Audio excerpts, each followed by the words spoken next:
बघू शकता मंडळी, आज आहे शुक्रवार 19 एप्रिल. हे रायता बनवलेला आहे. आज देवीचा वार पाळला जातोय आमच्या एरियामध्ये. ह्या वार पाळत असताना फोडणी काहीही दिलेलं चालत नाही असं म्हटलं जातं.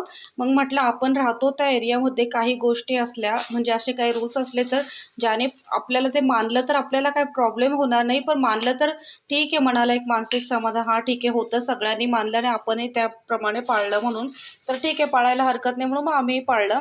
हे बघू शकता. मग संध्याकाळी तडका देता येत नाही, मग त्यासाठी आम्ही काय केलं, हे दहीमध्ये आणि दही आहे. आणि नंतर काय केलं आहे, लसूण, थोडंसं जिरं, थोडंसं ओवा, थोडीशी कोथिंबीर, थोडंसं पुदिना आणि थोडासा कढीपत्ता आणि थोडं लसूण मी ऑलरेडी सांगितलं, थोडं अद्रक, हे वाटून घेतलं आहे छान. आणि त्यानंतर डायरेक्ट रायत्यामध्ये असं टाकलं आहे. त्यात मिरची देखील टाकली आहे. हा असा रायता बनवून